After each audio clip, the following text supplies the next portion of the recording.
Hello, everybody. I'm here today with David Hancock. He's the founder of Morgan James Publishing and Wall Street Journal's best-selling author. Hey, David, welcome to this week's Business Spotlight Series. Hello, and thank you so much for having me. It's such a privilege to be here. Huge fan of ActionCOACH. Well, thank you. I really appreciate you taking some time with us today. I'll just roll right into the questions. Tell us a little bit about your business and how long you've been doing it. Oh, it's one of my favorite topics to talk about. So we are an unconventional traditional publisher. And what that means is I, as an author, starting way back in the 90s here in Tidewater, Virginia, realized that publishing wasn't necessarily geared for every entrepreneur. I realized that there were pros and cons with traditional publishing and pros and cons with the self-publishing market. Again, either way, either version's great for depending on who it was. But for me, I found that there was some lacking, especially in the relationship and the help, because most entrepreneurs have great ideas or small businesses have great ideas, but they don't know what to do with it next. And publishers for that market had great business models, except they didn't know how to help authors sell books. So we launched Morgan James in 2003 with the idea of how could we add the value of a traditional house with credibility, distribution, opportunity, things like that, but stay the heck out of the way of the entrepreneur, but give them the tools they need to be successful. And a lot of built-in guerrilla marketing. And so 20 years later, we've got this really awesome publishing model where we talk to amazing authors, get their books into bookstores, then help them figure out the oh crud, now what? Okay. Yeah, because I know, we have a lot of our coaches have written and published books, and it's not usually it's not a moneymaker for them, right? It's about credibility and things like that. So, thinking you're going to make a lot of money because you write a book might be some grand ideas, but what's been your experience with that? Yeah, if you're absolutely right. Most authors make more income and opportunity because they wrote the book than they ever will from the book. Now, from a publisher perspective, from our perspective, the only way we make money is by those books selling. But an amazing thing happens. The less you try to sell a book, the easier it is to sell it. Because nobody wants to buy another book. We all have books that we haven't finished. We all have books we haven't started. But once they realize that you're the right person saying the right thing at the right time, and they feel like they can have a perceived or real relationship with you as an authority in your space, books can sell by the thousands. But still, that opportunity is open for speaking gigs, other products, other books, other services, all because of that subconscious power of the book. Yeah. So you mentioned you help with the now what, right? After that. So can you elaborate that on a little bit? Yeah, absolutely. From a marketing perspective, I've got deep roots in guerrilla marketing. Jay Conrad Levinson and I were best friends. He was my coach in the 90s when I was a banker here in Hampton Roads. And he taught me the power of the book, but also the power of how to market the book. So from a guerrilla marketing perspective, the now what is, okay, now you have a product, widget, book, or whatever, how do we get the eyeballs on it? Well, first, the best time to start marketing your product, whether it's a book or a widget or services, is the moment you decide to create it. Because as classic guerrilla marketing teaches us, people need to hear about it, hear about you, hear about the product, hear about the service, as many as 9 times before they realize they think they've heard of it before, to as much as 27 times before they realize, I think I wanted to go buy that thing.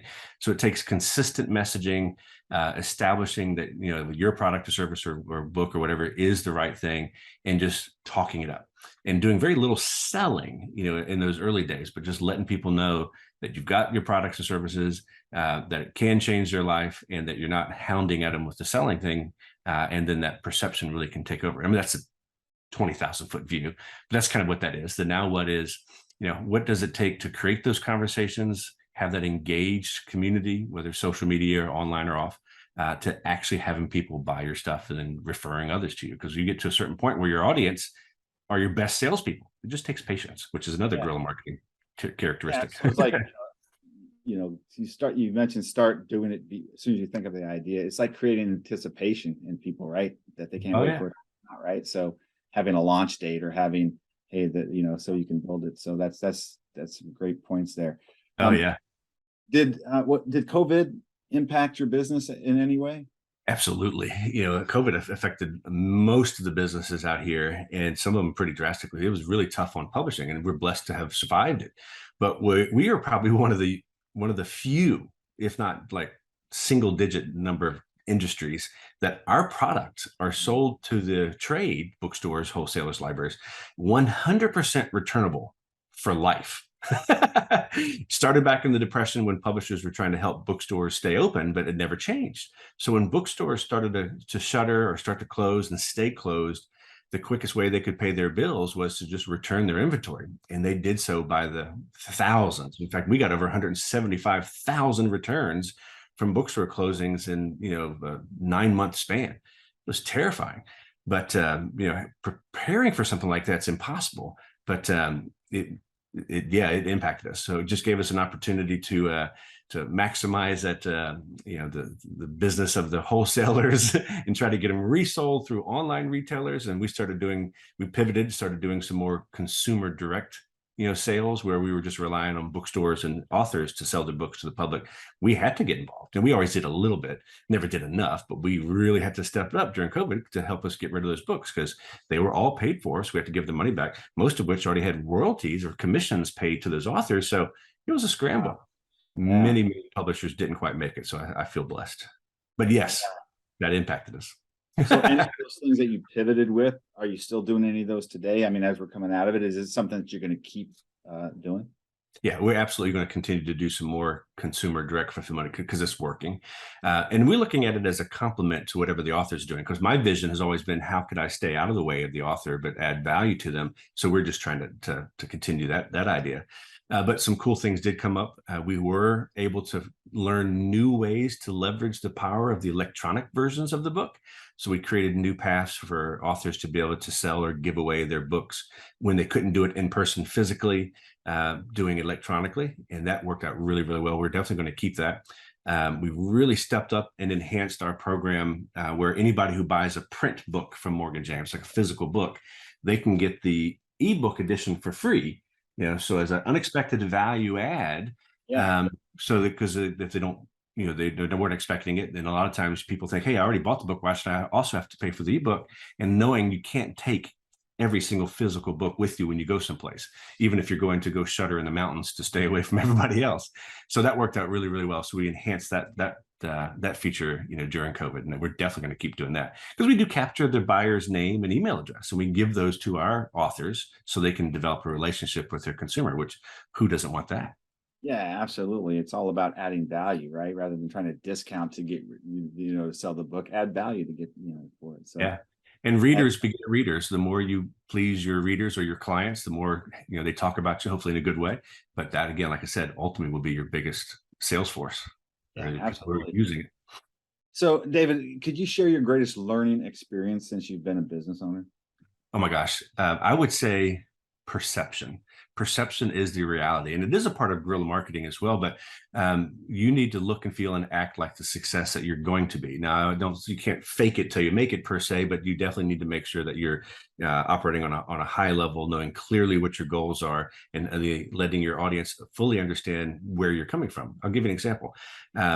As you and I had talked earlier before the show started, we are a Virginia-based company. We started here in Hampton Roads, Virginia, which isn't normal for a business book publisher. You think New York when you think of a business book publisher, but I love it here. My family's here. I get roots here. I don't want to go anywhere. But I realized pretty quickly that having that perception, we got authority to operate in New York with our local attorney, of course, and set up shop in Long Island, because that's all I could afford back in the day. And we changed our branding from a Virginia publisher, though I love Virginia, to a New York publisher. And I stayed here. We hired just a small staff in the city, and everything doubled. It was almost laughable, but just that whole perception of who we are as an entity. And then from then forward, we always looked bigger than we were. And it was that professional web presence, the professional material, our spot on branding, our clear messaging, all that really gives us the power of being an established publisher that's in it for the long haul, which is a great tip for the small businesses that they're rising to the occasion, but may not have polished off their branding or their websites or their marketing material. Got to do that, because that perception, albeit mostly unconscious, can have a significant impact on the bottom line. Yeah, that is a great point, because some people, consumers, have expectations. Like you said, New York is the center of books and theater and things like that, and so having that presence there, and even art, right? So an art gallery down here in Newport News can have as great as artist galleries in New York City, but they're going to sell for 10 times more up there, right? Exactly. The perception is they must be good because they're in New York. So that is a great point. So what have you learned about yourself during your journey as an entrepreneur? I've learned that patience is a virtue that you can't pray for. Our overnight success has taken 20 years in the making, and many times I was eager for it to already be here, and struggle through the challenges of growing a small business, from some things that I was good at, or the things I had to delegate that with people that were better at it than me. I learned that just to keep pressing forward and let patience take over. Those old cliche comments about the stories of 3 feet from gold or acres of diamonds that we've all heard, they're true.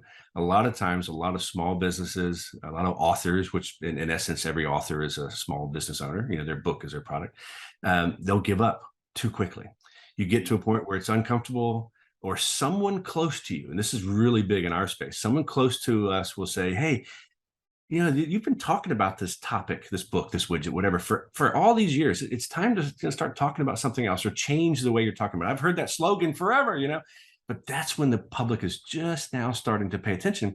And if you can have that patience to press through, to keep on, don't change anything, because every time you change something, you've got to start over. People have got to hear about that new brand, or that new phrase, or that new slogan, or however you're talking about your product then, all over again, to get to that 9 to 27 points again. So I learned early on just to ride out that patience and understand that it will happen as long as you're persistent, consistent, and relevant. And of course, relevancy is all about your knowledge that you've got something, so you're as relevant as you make yourself to be relevant. But patience, I think, is the short answer. Yeah, no, great. I love the elaboration on that.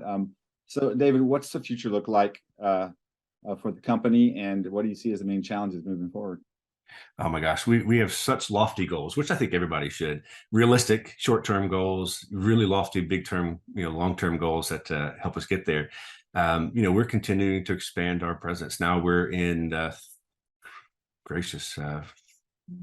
just about every country in the world. We've got offices in New York, Virginia, Nashville, in Vancouver, Canada, London, Australia.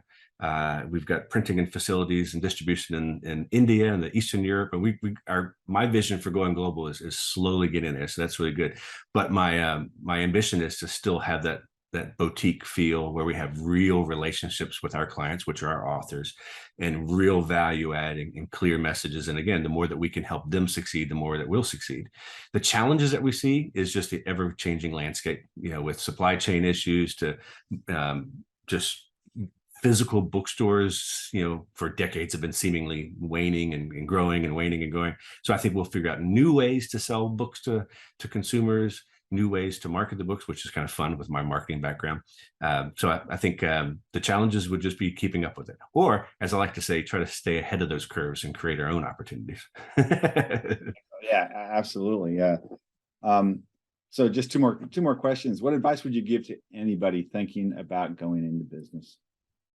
Entrepreneurial bliss is a real thing. Sometimes if you dig too deep into the details, you may never start. So one of my first suggestions would be, if you got a passion or a really good idea or a way to solve a problem, dig in. You don't have to know all the answers yourself. You can always bring in, experts that can help you get to the goal, but get in the woods and start making it happen. Let the details come together. Now, I'm not saying just be fly by night and figure it out as you go along. Just understand that any process is going to be more difficult than you think, but your passion, your enthusiasm, and your persistence will get you through it. And understanding when to delegate to help fill out those gaps that you might not have is very, very key. So if you got a good idea and you want to get started in your business, I say take the leap. You don't necessarily have to quit your day job yet to get there. Heck, I founded Morgan James when I had a full-time day job as a local banker. I didn't quit my job for 3 years. I mean, I had to figure it out and learn it and earn some income before I felt comfortable enough to quit. So if you have that opportunity, try that. But I say do it, because it can change your life. And hopefully, if you got the right product, change the life of your clients and their families as well. Yeah, absolutely. I hear from so many people that I talk to that they want to do it, but it's not the right time. The time is not right. And, it's never going to be the right time. Never. Right? It's like starting a family. There's never a right time. So, yeah, you just got to jump in and do it. So last question, any offers that you'd like to include in the newsletter? I would love to share a free copy of my most recent book, if that would be okay. Yeah, absolutely. So I've got a book called Performance Driven Giving. It's all about the power of being generous in business and in life. So if you go to performancedrivengift.com, that's performancedrivengift.com, you can download a copy of the book for free, including the audio. And my thinking behind that is, if I can help you be successful and you like the book and you talk about it, well, I'll get more book sales. So, but that's part of the fun. Well, definitely we'll add that. Not only you just said it, but we'll also put it in the newsletter in print with the link so they can jump on that and take advantage of it. Thanks for offering that. That's a great gift. Absolutely. And that's part of my Wall Street Journal bestselling series. So honored to share. Excellent. So, well, David, that wraps up the interview. Really nice job. Really, really nice talking with you. Thanks so much for taking time with us today. Oh, it's my privilege. Thank you. Anytime.